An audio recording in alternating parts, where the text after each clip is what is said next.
안녕하세요. 한약박사 한방내과 전문의 배한호 한의사입니다. 저번 영상을 보시게 되면 이명은 크게 두 가지로 이루어진다고 제가 설명을 드렸는데요. 이를테면 기운이 빠져서 생기는 허증성 이명과 그 기운이 과해서 생기는 실증성 이명으로 제가 설명을 드렸습니다. 그런데 대개 이런 이명이 시간이 지나서 오래 고차가 돼서 만성 이명이 되게 되면 청력, 조화, 난청, 메니에르까지 연결이 되게 되겠죠. 그러면 이걸 전반적으로 허증성 이명에 해당된다고 볼 수가 있기 때문에 그 허증성 이명에 해당되는 한약 처방 구성에 대해서 설명드리겠습니다. 먼저 기운이 없으니까 기운을 올려주는 것이 이명 치료에 도움이 된다고 말씀을 드렸죠. 그 대표적인 것이 그래서 스테로이드제가 양약에서 쓰이게 되는 겁니다. 한약 중에서도 그런 목적으로 쓰는 천연 스테로이드제가 바로 사양이 되겠죠. 그런데 사양이 고가이기 때문에 오랫동안 복용하기에는 조금 어려운 면이 있습니다. 그래서 오늘은 사양을 제외하고 일반적인 약제 중에서 가장 좋은 약제들을 가지고 구성을 한번 해보겠습니다. 첫 번째, 기운을 올려줄 수 있는 처방이 무엇이냐? 바로 인삼입니다. 인삼과 홍삼을 그 단방으로 하나로 무조건 복용하면 좋으냐? 꼭 그렇지는 않습니다. 증상이 생기게 되면 그 증상을 감별해서 용량과 복용 시기를 결정해야 되기 때문에 결국 이것은 이 인삼의 전문가인 한의사한테 맡기는 게 좋은 거죠. 두 번째, 이 인삼의 효능을 높여주면서 이 떨어져 있는 소화 기능을 높여줄 수 있는 약제, 백출입니다. 그래서 백출을 넣어주게 됩니다. 그리고 흔히 또 이 이명, 난청, 메니에르로 또 병원에 가게 되면 주로 처방하는 것 중에 하나가 뭐 라식스 같은 양약 중에서 이뇨제가 들어가거든요. 한약 처방 구성도 비슷한 원리입니다. 한약 중에서도 이뇨제 역할을 하는 소나무 뿌리 균사체인 백봉령이 들어가게 됩니다.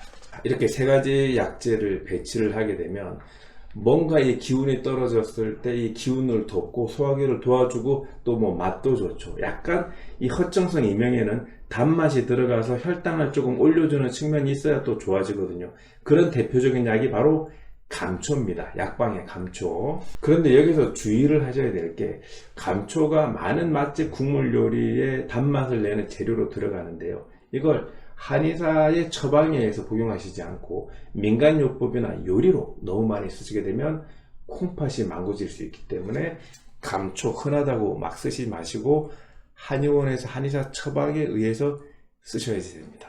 이렇게 해서 이제 네 가지를 가지고 기운을 북돋우면 피를 북돋는 보혈 치료를 해야 됩니다. 피를 북돋는 치료를 필요하기 위해서 또 네 가지 약제가 또 들어가는데요.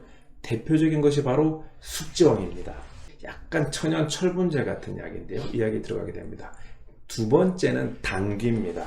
그리고 이 두 가지 약을 보조하기 위해서 백작약이라는 나무가 들어갑니다.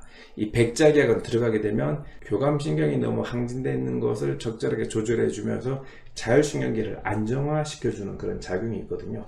백작약을 넣고 마지막으로 이런 약들이 골고루 머리끝부터 발끝 손끝까지 갈 수 있도록 천연 혈류 개선제인 청궁이 들어갑니다. 여기에서 이 네 가지 약재는 사군자탕, 이 네 가지 약재는 사물탕이라고도 불리고 이 8가지를 합치면 팔물탕이라고도 불리는데요. 이것만 가지고도 이 허증성 이명의 기초약으로 쓸 수 있지만 뭔가 좀 부족하기 때문에 두 가지로 더 채워주게 됩니다. 그게 무엇이냐? 기력을 높여주는 대표적인 약재이자 식품이기도 한 바로 황기입니다. 황기하면 뭐 닭백숙 할 때 들어가니까 익숙하죠. 이 황기가 근수가 많아질수록 힘이 좋아지기 때문에 일반적으로 식품으로 유통될 때는 1, 2년산 같은 소황기, 한의원에서 쓸 때는 주로 3, 4년산 같은 중황기, 5, 6년산이 대황기를 쓰는 경우들이 많이 있습니다. 그래서 황기를 써서 기운을 북돋아서 그 기운이 귀까지 올라가서 귀에 그 적절한 압력을 유지하는 데 도움을 주는 거죠. 그리고 마지막으로 하나 더 넣습니다. 뭐냐? 육계입니다. 육계는 뭐냐면 계피, 시나몬, 베트남에서 많이 나서 전 세계 유통되는 거죠. 이것이 혈관을 확장시키면서 그 몸속에 있는 기운을 끌어당겨서 쓸 수 있는 용도로 육계, 계피가 들어가게 됩니다. 그 육계는 그 계피나무 중에서도 가장 굵은 얘기를 하는 건데요. 이렇게 들어가게 되면 6개가 들어가게 되면 맛도 훨씬 좋아지게 되고 혈관이 확장되면서 이명치료에 도움이 될 수 있는 겁니다. 그러면 이 10가지를 다 합치게 되면 약 처방명이 뭐냐, 이걸 가지고 바로 십전대보탕이라고 합니다. 이 처방 구성에 따라서 넣거나 빼거나 용량 조절을 해가면서 허증성 이명 또는 난청 또는 메니에르 증후군 청력 저하에 응용을 해서 쓰게 되는 것이죠. 스마트폰이 발달하면서 이어폰이랑 헤드셋 쓰시는 분들이 많이 있습니다. 그 시간이 많아지다 보니까 청력 손상이 일어나게 되고 이명, 난청, 메니에르 증후군들이 오는 분들이 갈수록 많아지는데요. 그럴 때 내버려 두거나 방치하지 마시고 저절로 좋아지겠다 생각하지 마시고 가까운 한의원이나 이비인후과에서 적절하게 치료를 받으시는 것이 좋겠습니다. 감사합니다.